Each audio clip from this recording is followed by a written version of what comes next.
Bonjour à tous, merci pour ce deuxième épisode de notre sujet, une organisation à partir d'une perspective psychique. Et avec ce même groupe de langue française, nous abordons notre deuxième session. Pour commencer, nous pourrions parler de cet aspect de reconnexion à l'essence d'Auroville. Si on peut imaginer qu'Auroville a été créé dans un but particulier, il y a 50 et quelques années, une communauté spirituelle intentionnelle, qu'en est-il aujourd'hui et est-il possible de raviver un petit peu cette flamme spirituelle ou psychique au sein de la communauté? Je voudrais dire d'abord qu'il faut bien se rappeler que Mère nous a bien dit que l'organisation collective d'Auroville était une chose extrêmement difficile à réaliser. Elle avait dit c'est plus difficile encore que la réalisation intérieure. Donc on part d'un point qui n'a jamais été fait a priori dans l'évolution de l'humanité. Et à l'heure actuelle, parler de l'organisation collective, qui est le point crucial en fait de notre évolution à tous et de ce merveilleux projet qu'est Auroville, ça fait appel, d'après moi, à des critères qui sont évidemment d'ordre spirituel, mais là encore, il faudrait définir qu'est-ce que veut dire spirituel. Il y a un entretien où Mère parle, elle dit en fait, elle répond à une question d'une personne qui lui dit mais comment peut-on savoir quand on a des expériences spirituelles? Et Mère répond, en fait, dès que vous avez une aspiration et que vous essayez de faire de votre mieux, quelque part, je résume, évidemment, et que vous sentez une retraduction intérieure d'un bien-être, d'une joie, on peut dire que c'est le début d'une expérience spirituelle. Donc, cette notion-là, pour moi, le côté de reprendre la charte d'Auroville, qui est tout de même notre principe directeur et qui résume la vision en fait d'Auroville, dans la première partie, pour moi, est fondamentale parce que elle donne en fait un point entre ces deux parties, qu'Auroville appartient à personne en particulier, mais à toute l'humanité dans son ensemble, mais que pour séjourner à Auroville, il faut être le serviteur volontaire du divin, de la conscience divine. Là, pour moi, je crois qu'il y a une réflexion fondamentale sur laquelle on pourrait se pencher d'une façon beaucoup plus concentrée, beaucoup plus consciente au niveau du collectif et voir où on en est par rapport à cette notion de serviteur de la conscience divine. C'est cette dimension spirituelle, en fait, d'Auroville qui est tout de même sûrement le point crucial pour que chaque individu puisse réellement participer dans son évolution individuelle, mais aussi dans l'organisation collective, à quelque chose qui est vraiment en relation avec la charte d'Auroville. Donc personnellement, j'aimerais qu'il y ait une réflexion beaucoup plus profonde, déjà dans ce premier point de la charte d'Auroville, et voir un peu où ça pourrait nous conduire.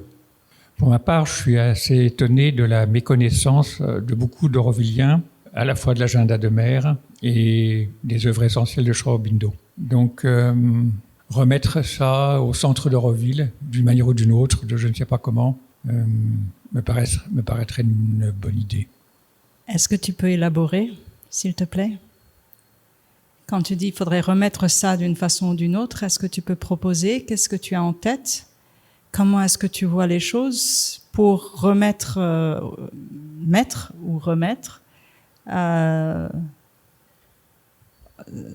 ce que tu as dit? J'ai pas vraiment de solution juste maintenant, juste une constatation. Donc, est-ce que ça pourrait passer d'abord par les écoles, sûrement? Ça, ce serait un premier point. Ensuite, au niveau des adultes, c'est très difficile d'imposer quoi que ce soit. Donc, de quelle façon on pourrait amener les gens à reconnaître que c'est l'essence d'Auroville, à la fois l'agenda et les œuvres de Sri Aurobindo? Je ne sais pas. Pour l'instant, je n'ai pas de réponse. Peut-être essayer de développer davantage des cercles d'études. Peut-être, je ne sais pas. Ça, c'est un sujet qui est discuté, rediscuté, qui est réfléchi et qui est au cœur depuis des années et des années et des années, surtout dans le contexte de l'éducation. Puisque à la base, il y a eu des discussions dans l'agenda avec Mère elle-même par rapport à ça. Il y a eu Kirit qui nous a accompagnés, qui a accompagné les professeurs d'Euroville, les accompagnants d'Euroville dans les écoles pendant aussi de nombreuses années à réfléchir sur le rôle des professeurs et comment accompagner les enfants et comment amener de façon plus vivante l'enseignement de Mère Shri Aurobindo auprès des enfants. Et une des règles premières de l'enseignement, c'est que rien ne peut être enseigné. Donc, c'est pas évident du tout à partir du moment où si tu en fais une matière, tu en fais quelque chose d'extérieur, tu en fais une leçon, tu en fais quelque chose qui devient quelque chose qu'on apprend, donc qui n'est plus du tout vivant et qui n'est pas du tout l'objectif du travail de Mère Shri Aurobindo. Donc l'enseigner dans les écoles, niet. Je pense que ça depuis le départ. Et ce qui amènerait, puisqu'on dit qu'on ne peut enseigner que par exemple, et tu vis pleinement ce que tu es, et parce que tu vibres, parce que tu es, tu vas donner un certain exemple et l'enfant va vouloir suivre cet exemple-là. Donc, il faudrait, ça impliquerait que les adultes eux-mêmes et les professeurs eux-mêmes, les gens qui sont dans l'enseignement, et pas que, puisque à Auroville, on parle quand même d'une société où tout le monde est prof et tout le monde est élève, chacun à son tour, et en fonction des circonstances et des situations. Il faudrait que chacun, d'où je rejoins ce que tu disais tout à l'heure en reprenant le point numéro 1 de la charte, serviteur volontaire de la conscience divine. Donc en fait, chacun, quand tu viens rejoindre Auroville et que tu décides de rejoindre Auroville, il y a un moment donné où tu as une démarche personnelle et intérieure. Mais quelle forme est-ce qu'elle prend chez les uns et quelle forme est-ce qu'elle prend chez les autres, c'est très personnel. Bref, moi j'ai travaillé dans beaucoup d'écoles différentes et je dois dire que le système de libre progrès qui est appliqué à la school me convainc pas mal comme système, puisque l'histoire est abordée à travers différents textes de Shri Aurobindo. C'est pas carrément le texte même qui est étudié, et en fonction des âges et en fonction de la demande des élèves, il peut y avoir tel livre qui est lu en groupe, un groupe de lecture sur tel livre, sur tel autre livre, ou sur tel sujet ou tel autre sujet. Mais sinon, on peut aborder la poésie, on peut aborder la littérature, on peut aborder la philosophie, on peut aborder l'histoire à travers les textes de Mère Shri Aurobindo. Donc en fait, ça devient une matière vivante, même dans l'enseignement, dans ce sens-là. Je voudrais juste revenir à ce point, en effet, de cette première partie de la charte, qui est vraiment fondamentale. Serviteur de la conscience divine. Il faut bien voir qu'au tout début d'Auroville, les gens qui étaient là, il y avait des gens comme Roger, des architectes qui étaient communistes, et quand Mère a donné la charte, ça a soulevé énormément cette histoire de serviteur de la conscience divine, parce que certains disaient on n'est pas là pour ça, divin, un communiste, ça lui parle pas. Donc Mère avait changé, elle avait dit on dira la conscience parfaite. Et je pense que cette capacité de Mère de réajuster les choses en fonction d'aller dans l'essence de la chose qu'elle exprime, pour moi, c'est une aspiration, en effet, une aspiration à devenir, c'est pas un hasard qu'elle ait appelée la première communauté d'Auroville Aspiration. Et je pense que fondamentalement, c'est cette aspiration qu'il faut réactivée dans le processus collectif d'Euroville, autour aussi cet élément de bonne volonté, parce que là aussi, à partir du moment où il y a une vraie bonne volonté qui est au-delà des jugements, au-delà des différenciations de race, enfin tous les éléments qu'on connaît, nous place automatiquement dans un processus de recherche de l'unité. Et je pense que c'est ça qui est à la portée de tous les groupes de travail, c'est-à-dire de s'organiser autour d'une aspiration et presque d'un principe qui fait qu'on est là pour aller plus loin dans notre quête de vérité. Et qu'importe si le résultat est rouge, bleu, vert, ce qui est important, c'est cette aspiration, c'est ce feu intérieur, je pense, que Mère voulait donner à travers Serviteur de la conscience divine. Et à ce moment-là, en effet, ça rend beaucoup plus accessible une possibilité de le mettre en application, collectivement. La difficulté, c'est qu'il n'y a pas de truc. Et je pense que ce qui marche peut-être le mieux, c'est de créer une atmosphère. Et je pense qu'à ce point de vue-là, la School, ils ont réussi quelque chose parce qu'il y a une atmosphère qui est créée avec une intention de donner l'opportunité aux enfants d'être un peu dans un bain. Et je pense que l'atmosphère est très importante. Autrement, c'est-à-dire, la difficulté qu'on a, c'est que serviteur volontaire de la conscience divine, bon, quand on voit ce que ça représente, on mesure la distance. Mère avait dit ça à quelqu'un. Quelqu'un avait dit à Mère, je veux te servir. Et Kirit elle lui a dit, est-ce que tu sais que c'est très difficile d'être au niveau de pouvoir me servir? Donc on est vraiment encore au b.a.-ba. C'est ça qui est la chose la plus importante pour moi. Je crois qu'il faudrait qu'on arrive à créer une atmosphère.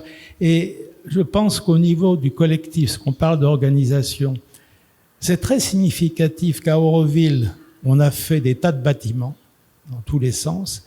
On n'a jamais fait un centre qui serait celui de la communauté d'Auroville. Un endroit qui serait dédié à donner le maximum de possibilités, d'espace, d'outils pour que cette communauté puisse se manifester et s'exprimer. Parce que l'Unity Pavilion, on a vu d'ailleurs ce que ça a donné finalement, et je ne veux pas critiquer ceux qui ont conçu cet endroit, mais c'est un peu une classroom, d'une certaine façon. Et ce dont Auroville aurait besoin, c'est vraiment un espace qui permette à beaucoup d'Aurovilliens de se retrouver. Puisque Sadprem avait fait la remarque que Mère travaille bien quand vous êtes tous ensemble. Et bon, il faut le reconnaître, au total, tout ça est assez mystérieux. Parce qu'au fond, qu'est-ce que c'est que cette histoire? Qu'est-ce que c'est que ces êtres qui devraient créer l'être intermédiaire, la surhumanité? Je veux dire, c'est quelque chose de très mystérieux finalement. Et effectivement, comment est-ce qu'on fait?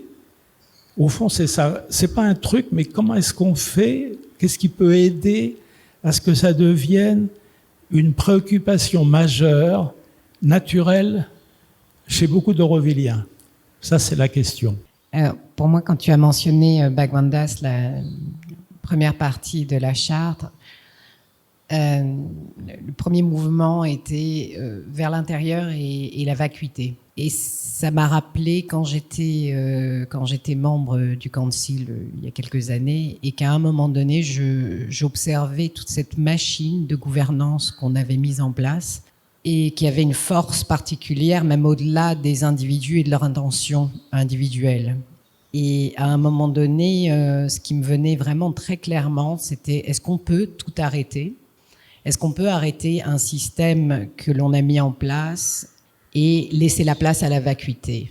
Et en même temps, avec l'intention très claire et très ferme de se retrouver en tant que communauté et de commencer à extraire, et j'aime bien l'idée, ça rejoint l'idée de ce que vient de partager Alain, d'aller explorer qu'est-ce qu'on a au fond de nous de manière créative, sous plein de formes en fait. Mais qu'est-ce qui nous vient quand on se pose ensemble avec l'intention de redessiner notre expérience d'organisation collective ? Et si on n'avait rien ? Et si on n'allait même pas capturer un conseil, un comité, parce que même pour moi, ce genre de structure, en tout cas aujourd'hui à la conscience, avec la conscience que l'on a, mon expérience, dès que l'on a créé des groupes, il y avait une tête qui se décollait du corps. Il y avait comme un mental qui pensait la réalité qu'il devait... c'est-à-dire s'il y avait un sujet sur la table, la tête le prenait mentalement, mais se coupait du corps et du ressenti vivant de la réalité qui se passait on the ground. Et du coup, je nous verrais bien avoir cette intention où, évidemment que ça doit être guidé, évidemment qu'il doit y avoir des phases définies où on va explorer qu'est-ce qui ferait sens pour nous.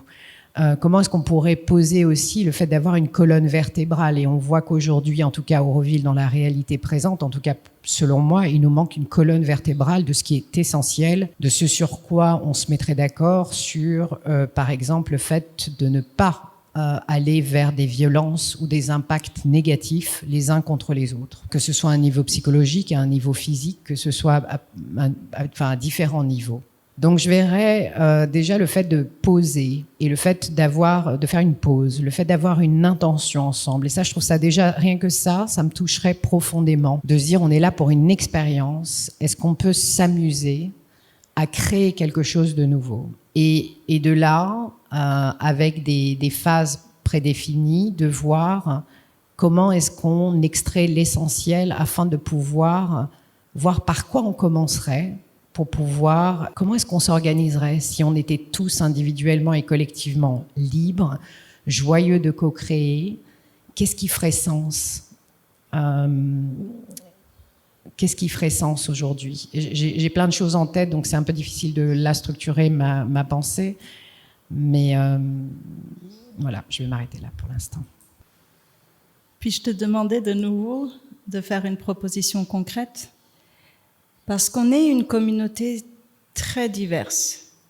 Je ne sais pas où on en est actuellement au niveau de la diversité de nationalités, mais on a été jusqu'à récemment 56 différentes nationalités.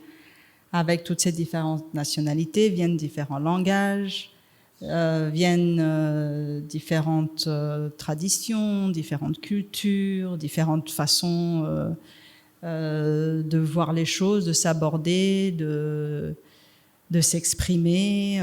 Tout le monde n'a pas le même niveau dans une langue commune qu'on utilise en général collectivement, c'est-à-dire l'anglais, etc., etc. Donc là, on se retrouve, on rêve ensemble, on partage ce qu'on aimerait très fortement, mais après, concrètement, je suis une grande organisatrice dans ma tête en tout cas, donc tac, tac, tac, tac, tac, tac, j'ai toutes les idées qui suivent en disant « Ok, c'est super, ça me paraît génial ce qu'elle dit, mais après, comment est-ce qu'on le met en place ?» Quand tu m'as posé la question, j'ai des bouts d'idées. Après, ce serait à peaufiner et à voir ce qui résonnerait juste. Mais par exemple, si on pose la question à la communauté, quelles seraient les valeurs essentielles pour notre organisation collective ? Autour de quelles valeurs, si on doit choisir 3 à 5 valeurs centrales sur lesquelles organiser notre organisation collective à Auroville.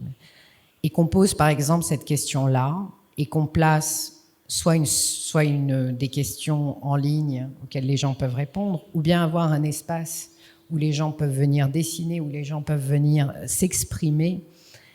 Et en fait, pour moi, c'est très très important que l'on mette en place et que l'on réfléchisse ensemble et que l'on ressente ensemble. Donc il peut y avoir différentes questions, mais surtout poser l'essentiel. À partir de quelle valeur, de quel pilier on se verrait avoir cette organisation collective.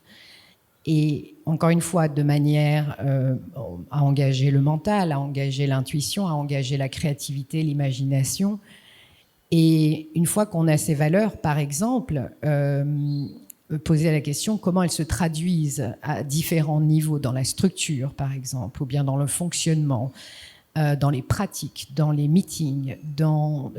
Et donc, je n'ai pas de réponse de contenu concrète. Moi, je vois juste le processus. Et encore vraiment dans ces éléments essentiels, donc ma réponse risque de ne pas satisfaire ton aspect organisatrice, mais il peut y avoir des questions pour moi où on part du cœur de ce qui est important, de quel cœur bat à Auroville dans notre organisation. Nous sommes collectivement un être vivant. Qu'est-ce qu'on a envie qui batte à la base ?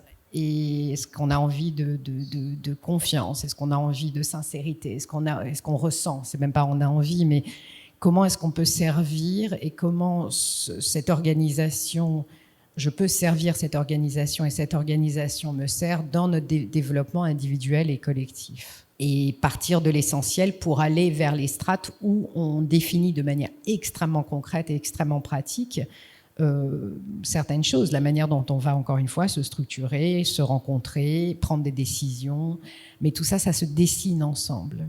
Je vois à ta tête que je ne réponds pas à ta question. Moi, je raisonne bien à ce que tu dis, Elisa. Et comme le disait Alain aussi, c'est en effet créer un environnement. Au tout début d'Auroville, dans les premières années, en fait, entre 70 et 71, dans cette organisation très chaotique où il y avait une vingtaine d'Aurovilliens ou trentaine, on avait trouvé un truc, c'était le miroir. On appelait ça le miroir, et c'était autour du seul arbre qui avait inspiration.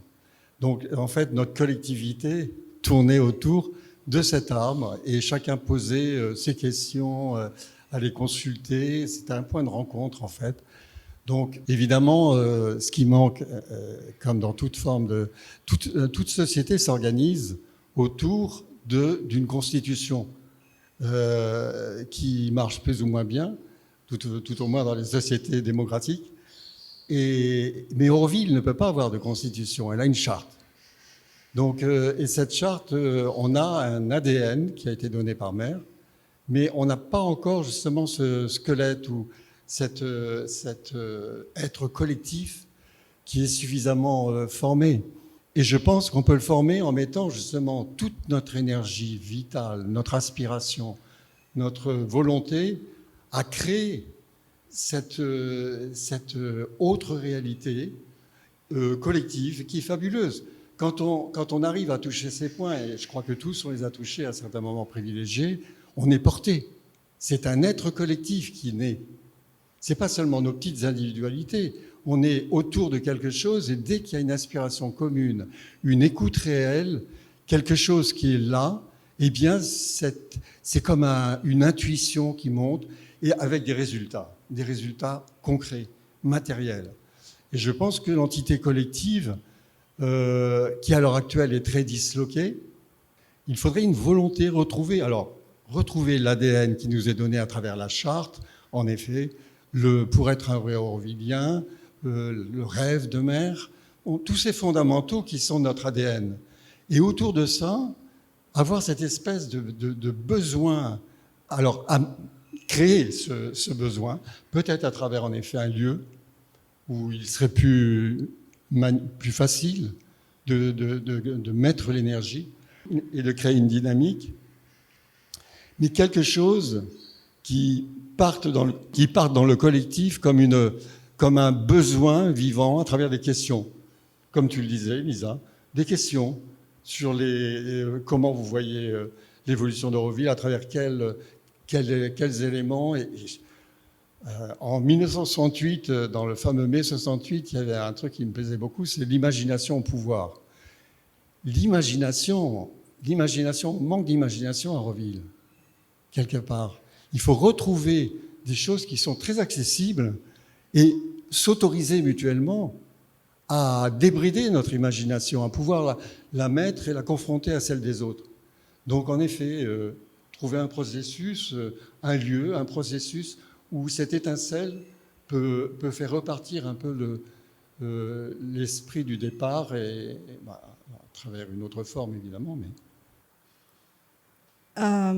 J'ai juste envie de réagir sur « à Auroville, on manque d'imagination ». J'ai beaucoup de mal avec ces généralités et je ne peux pas m'empêcher de réagir. D'abord, je pense qu'on peut un tout petit peu faire une petite caresse sur le dos. Il ne faut pas oublier qu'on sort de une grosse pandémie mondiale où tout a été mis en pause au niveau mondial, au niveau collectif. Juste derrière cette pandémie, on a eu une énorme crise et on n'est encore certainement pas sorti de cette grosse crise à Auroville, avec une mainmise sur l'administration, sur le fonctionnement d'Auroville, etc. Et on est en grosse crise interne. Donc là, effectivement, le moyen d'expression nous a été un tout petit peu enlevé ces dernières années. On n'a pas eu la liberté et on n'a pas eu la capacité ni la possibilité de s'exprimer et d'y aller dans la manifestation physique, clairement, et dans une manifestation d'un projet collectif. Et moi, ce que je vois, c'est quelque chose de beaucoup plus subtil, de beaucoup plus juste sous la surface, comme ce groupe de discussion. Enfin, il y en a toujours eu dans Auroville, on ne peut pas dire que c'est nouveau, mais ça, c'est là, et on est en train d'y participer ensemble. Un réseau d'entraide et de solidarité, un regain de devoir se positionner par rapport aux idéaux d'Auroville et de la raison pour laquelle on est là, que les gens qui ont été ébranlés pour X, Y, Z raisons dans leur être, à quelque niveau que ce soit, au niveau le plus psychologique, au niveau le plus matériel, au niveau de toutes les insécurités dans ces dernières années, ont décidé de rester ou pas. Donc, certains décident de rester par confort, certains décident de rester par idéalisme. Je pense qu'on a été quand même extraordinairement réveillés à un certain niveau, individuellement et collectivement. Et il y a certes encore un vrai blocage pour pouvoir exprimer les choses extérieurement, mais rien ne nous empêche de réfléchir, de se mobiliser et d'être dans le concret et dans l'action réelle sur le comment de la prochaine phase. Et je pense qu'il ne faut pas qu'on soit seulement dans la nostalgie du passé, parce que le passé, c'est ce qui nous a construit, c'est ce qui nous a fait être ce qu'on est aujourd'hui, mais il faut qu'on soit investi dans le présent pour construire le futur. Et là, maintenant, on est dans une situation où, comment je perçois les choses dans Auroville actuellement, on est dans une période clé et une période vraiment importante et charnière, où justement, c'est crucial pour moi de réfléchir à comment on se réorganise, nous, comment est-ce qu'on vit Auroville, comment est-ce qu'on construit Auroville, comment est-ce qu'on rêve Auroville et comment est-ce qu'on va continuer à travailler sur cette manifestation d'Auroville. Donc, comment ? Et j'ai envie de revenir sur cette responsabilité individuelle avec une responsabilité collective, avec une prise de responsabilité individuelle tout en déléguant certaines parties à des groupes et à un fonctionnement collectif. Parce que pour moi, c'est essentiel où chacun d'entre nous est responsable de ce qu'on fait. On ne peut pas juste dire « c'est les autres, c'est les autres, c'est les autres ». On est chacun d'entre nous une cellule vivante de ce corps et on a notre responsabilité dans comment est-ce qu'on fait les choses ici. Et on a le pouvoir de le faire. On a cette responsabilité-là, non seulement depuis le départ, mais aussi dans ce que Kirit a essayé de manifester et de faire à travers la Fondation d'Auroville en spécifiant cette assemblée de résidents avec tous les résidents qui ont leur mot à dire sur le fonctionnement d'Auroville. Et encore une fois, quand je dis le mot à dire, c'est pas juste au niveau de la discussion, c'est vraiment dans la manifestation. Et donc, j'ai envie de ressentir cette énergie aussi. De comment est-ce qu'on prend le prochain pas? Il y a vraiment, j'ai vraiment un ressenti que quand je regarde le monde politique tel qu'il s'est construit dans beaucoup de pays et qu'il s'agit surtout des intérêts individuels des représentants politiques, ça me dérange profondément parce qu'on n'est pas en train de parler des questions essentielles et des valeurs que l'on veut appliquer. On est en train de parler de qui, de quel programme. Donc on parle d'intérêts individuels extrêmement restreints. Et il y a une chose qui me viendrait, après pour moi ça fait partie du contenu à récolter pour moi dans un processus, mais je nous verrais vraiment, par exemple à Auroville, où on aurait, imaginons que l'on ait comme une carte d'Auroville, mais qu'on ait plusieurs cartes. Mais si par exemple il y a un conflit et que la gestion des conflits ne se fasse pas ni par des groupes ni par tout ça, mais par exemple, il y a un conflit et on nous montre sur la carte, on verrait en ligne, que là, il y a une situation. Personne n'a besoin de décrire la situation, mais on a besoin peut-être d'un médiateur, on a besoin d'un soutien émotionnel, on décrit des rôles et on a des valeurs et on a des principes à appliquer dans ces rôles-là. Mais du coup, la situation est gérée par un groupe ad hoc qui émerge, parce qu'on a besoin de telle fonction. Et du coup, de décentraliser, moi j'ai l'impression qu'on doit aller vers cette décentralisation, cette localisation, et surtout utiliser aussi le digital, où finalement, on met au cœur, quelque part, des processus, et pour moi des processus, je sais que certains ont une allergie face à ces mots-là, mais on met au cœur les intérêts, c'est-à-dire qu'on est directement au service de la cause pour laquelle que l'on va servir en fait. Et il y aurait des qualités à appeler pour les personnes qui vont venir soutenir. Et du coup, il y a ces groupes ad hoc, mais surtout qui vont suivre des principes, des valeurs, des manières de gérer les choses. Et on voit comment les choses se passent et on documente ces informations-là. Et ça veut dire que notre vivant collectif nous devient aussi vachement plus palpable et visible. Et n'est plus géré, selon moi, par des groupes. Je ne sais pas pourquoi, mais j'ai vraiment cette sensation que les groupes, voilà, on doit aller vers un renouveau de ça. Et donc, il y a plein de formes que l'on pourrait expérimenter.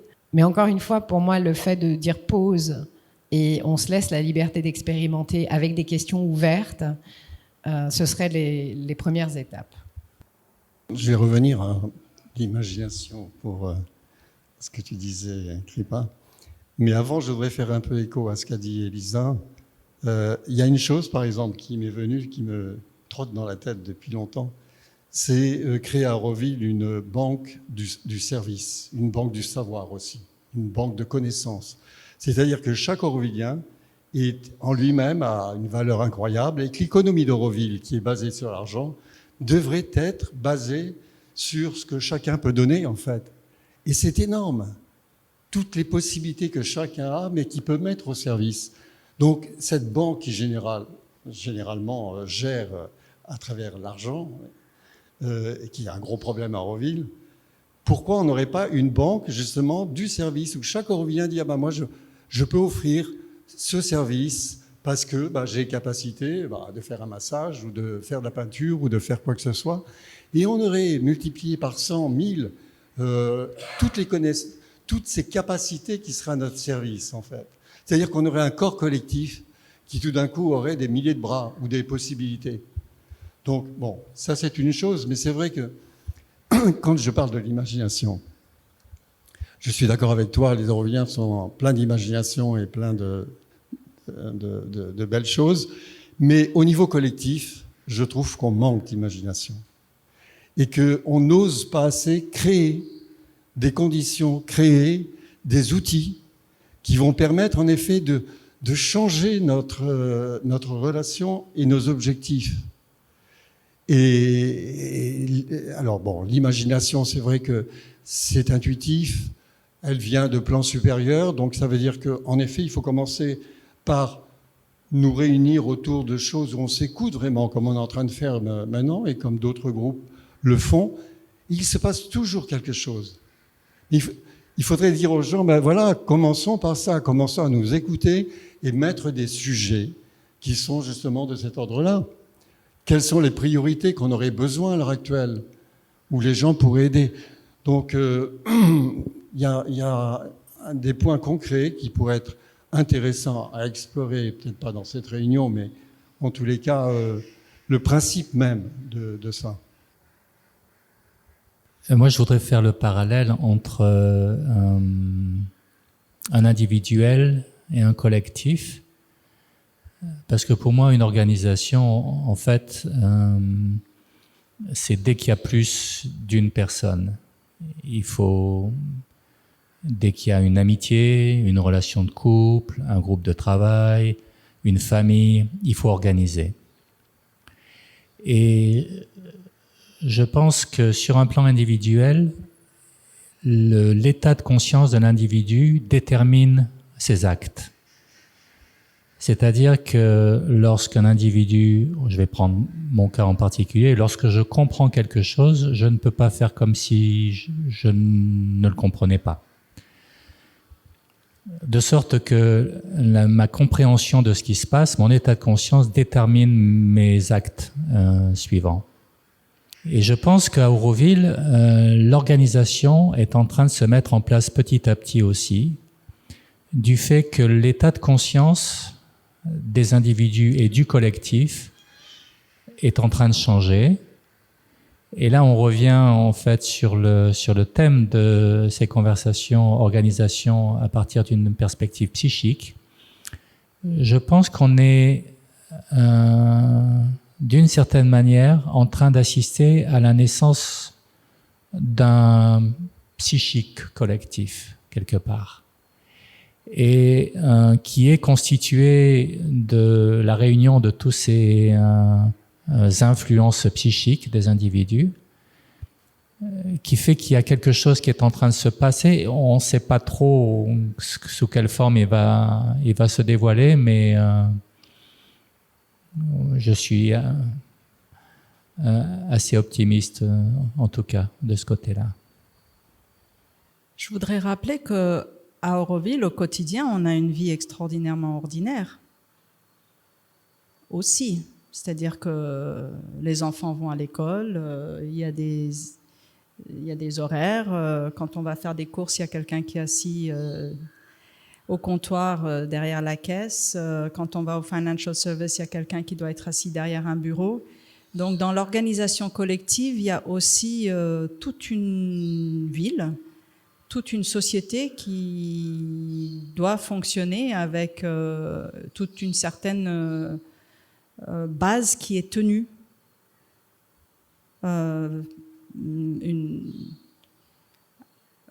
Une rigueur dans l'organisation et dans le travail, dans un emploi du temps structuré, etc. Et à côté de ça, il y a aussi comment est-ce qu'on pense et comment est-ce qu'on organise actuellement ce qui est groupe de travail, ce qui est décision, ce qui est ci, qui est ça, qui finit par faire presque un clivage entre les deux. Et en fait, c'est le tout qui doit être mis ensemble. En fait, j'ai toujours eu le sentiment qu'à Auroville, il y avait deux niveaux superposés qui ont toujours existé. Il y a un niveau qui est celui de la coopération naturelle et spontanée des gens, souvent autour d'un leader, dans un projet ou des choses auxquelles les gens s'intéressent. Et très souvent, cette coopération-là, elle se passe plutôt bien. Là où on a eu des difficultés en général, c'est quand on passe à un niveau, je ne sais pas si on peut dire supérieur, où il y a des décisions collectives à prendre et souvent à ce moment-là, ça devient difficile parce qu'au fond, c'est un peu abstrait. Et je crois que quand Mère parlait de comment l'ashram s'est fait, par exemple, elle dit toujours que c'est venu spontanément, il y avait un besoin, on l'a fait. Et il y a quelque chose comme ça à Auroville qui a toujours existé. Et des gens qui apparaissent et qui sont habités par une certaine vision, et alors ils font quelque chose.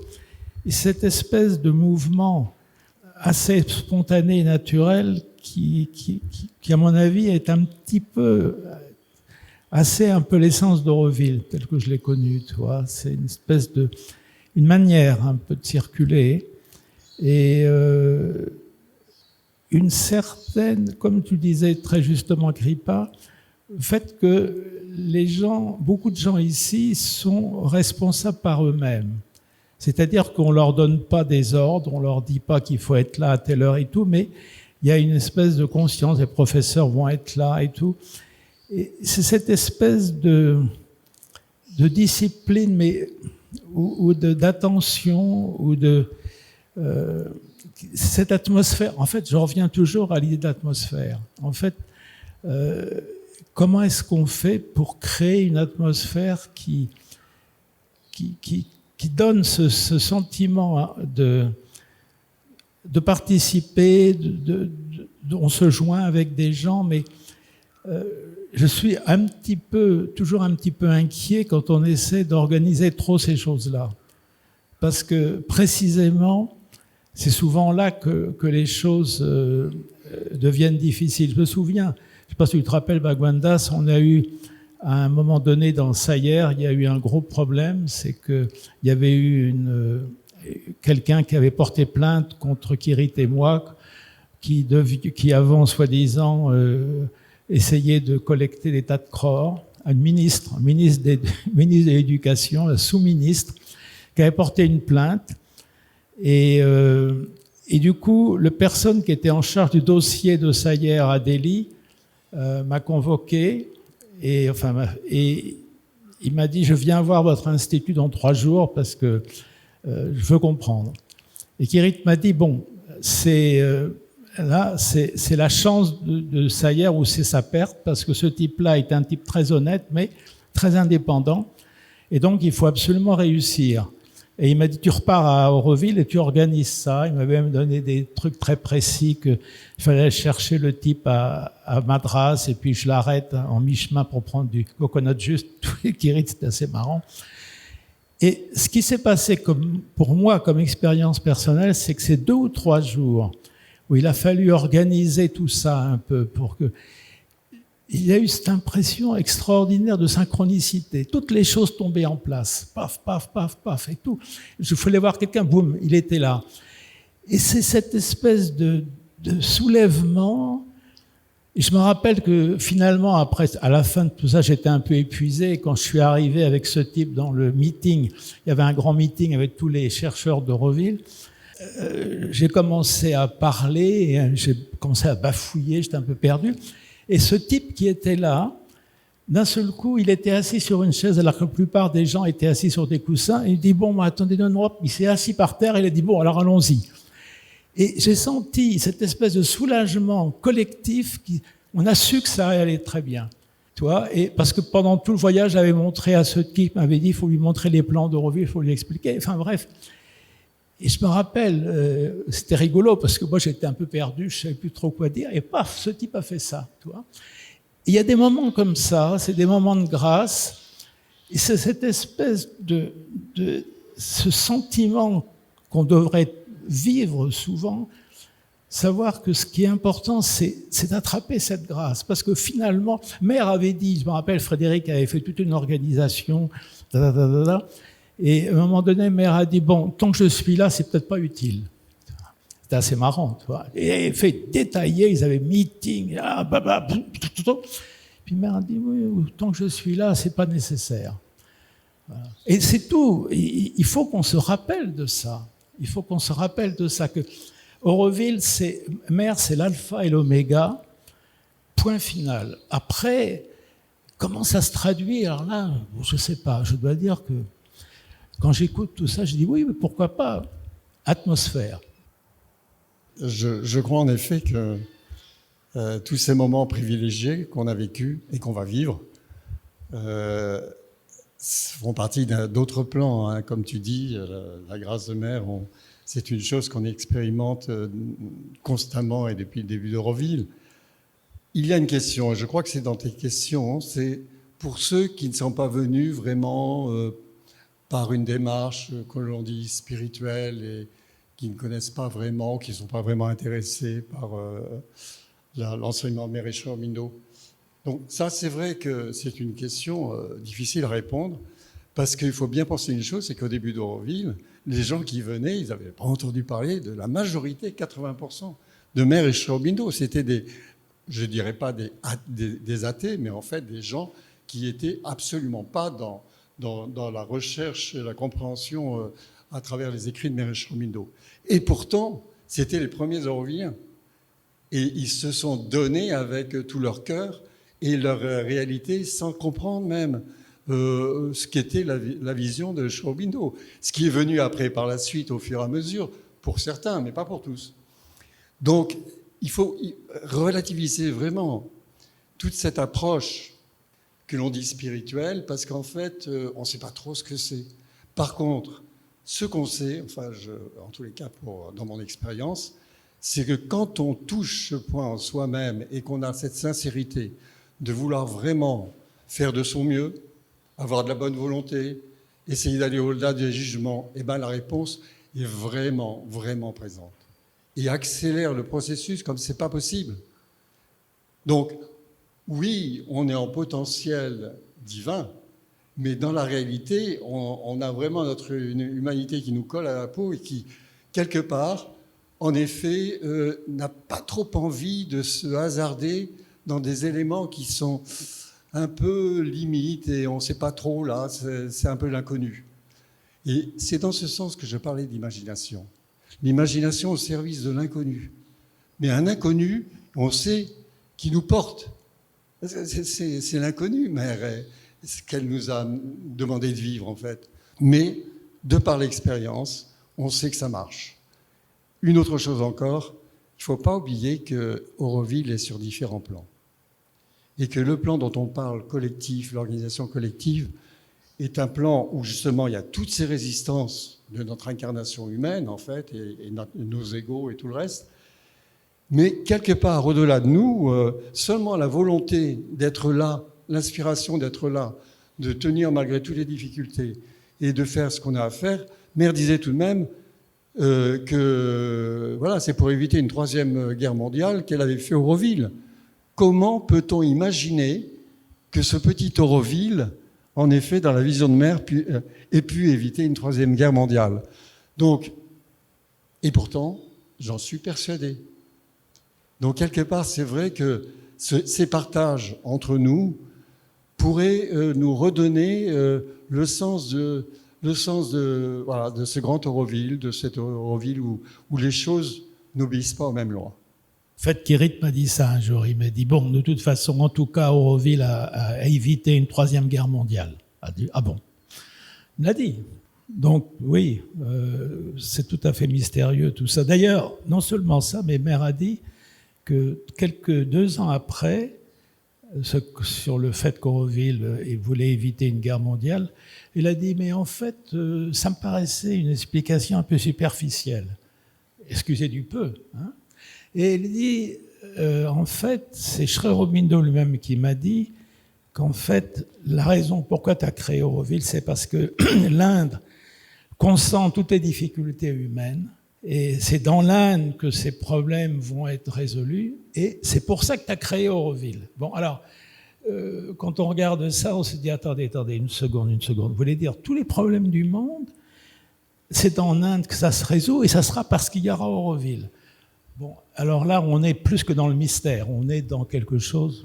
Alors, cette question par rapport au... Je ne sais même plus comment elle a été formulée exactement, mais de comment, quelque part, voir la résonance entre les personnes qui viennent à Auroville avec l'esprit d'Auroville. Moi, c'est une question qui ne m'a jamais réellement parlé parce que je fais confiance que quelque chose de bien plus grand que moi amène les personnes à Auroville. Et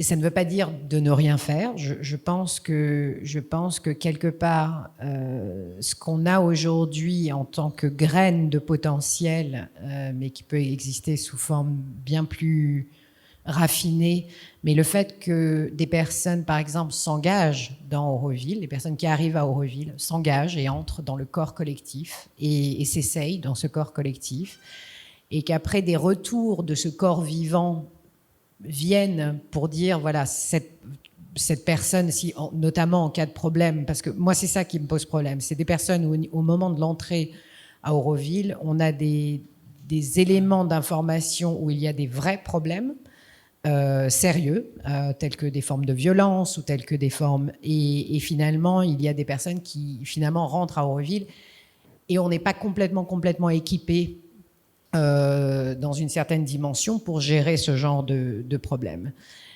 Mais après, quand j'entends des gens d'aujourd'hui me dire mais comment c'est possible qu'il y ait des gens d'Auroville créant une certaine situation à Auroville, moi je n'ai pas signé pour ça. Je crois qu'on a tous notre place et que même ceux qui amèneraient certaines situations, voilà, on est quelque part, on est un laboratoire qui doit accueillir plein d'expériences. Et je pense que plus on accueille et plus on est expansé intérieurement et collectivement, plus quelque part on développe des muscles spirituels et en même temps de manifestation dans cette matière. Voilà, donc pour moi, je vois une membrane, mais qui est presque une membrane vivante, de laisser le corps collectif parler de qu'est-ce qu'il peut prendre et qu'est-ce qu'il ne peut pas prendre. Et puis surtout aussi de faire confiance que les individus vont faire leur chemin. Voilà, et quelque part, il y a des extractions parfois qui se font aussi très naturellement. Et je voudrais revenir juste à une chose par rapport à la connaissance des textes de Mère de Sri Aurobindo, parce que il est vrai que au tout début j'ai beaucoup lu, mais après j'ai complètement arrêté. Et du coup, je ne me considérerais pas comme quelqu'un qui a une profonde connaissance des textes. Mais par contre, ce qui était très rigolo, c'est moi ce qui m'intéressait, c'était mon expérience intérieure et du coup spontanée. Et du coup, moi, je faisais mes expériences et Polo, mon oncle, lui qui était ma librairie spirituelle de Mère de Sri Aurobindo et d'autres, mais lui me traduisait, il donnait un parallèle à mes expériences. Et je trouvais ça très intéressant que je vivais certaines expériences et que lui me faisait référence avec des écrits, des expériences de Mère et de Sri Aurobindo. Et du coup, je pense qu'il y a plein de formes de connaissances, en fait. Il y a cette connaissance intellectuelle, mais il y a d'autres formes de connaissances. Il y a une connaissance énergétique, sensorielle. Voilà, et je pense que c'est important d'avoir une vision intégrale sur la connaissance, afin de ne pas privilégier uniquement une forme de connaissance. Ça, pour moi, selon moi, ce sera très important. Il y a une chose que je voudrais tout de même rajouter, c'est cette relation un peu, occulte, c'est pas le terme, mais quelque chose avec le monde. C'est vrai que si on fait un parallèle entre l'évolution d'Auroville et l'évolution du monde, on voit qu'on est actuellement dans une phase où Auroville est en profonde résonance avec le monde, par rapport à ce qui se passe à l'extérieur et par rapport à Auroville. Et je me suis amusé souvent à voir Auroville, l'évolution d'Auroville comme un être avec ses différentes étapes de son évolution. Et je crois que là, on en est à la phase, en effet, d'une mutation profonde et nécessaire. Et cette mutation, comme dans le monde, je pense qu'elle va passer par une autre conscience, une autre énergie, mais une autre conscience qui va éveiller chez les êtres, parce que tout de même, on a toutes ces années de travail intérieur, toutes ces expériences qui se sont accumulées quelque part.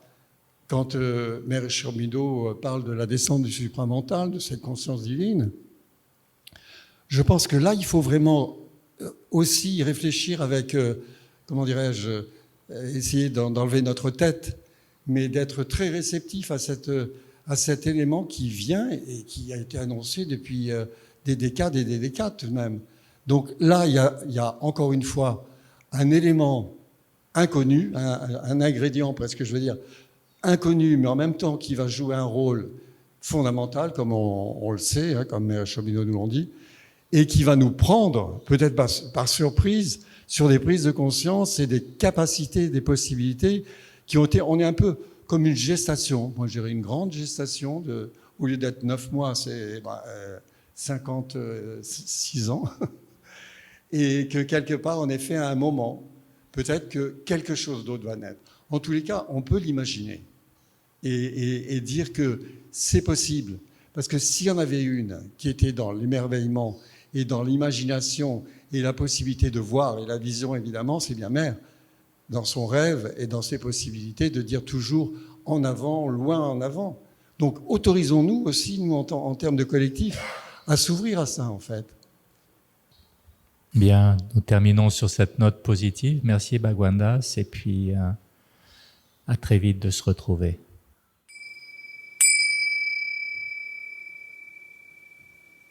Thank you for listening to this testimonial. If you would like to take part in this project on the inner being, or if you have any questions or comments for our team or participants, please feel free to contact us using the email at the bottom of this webpage.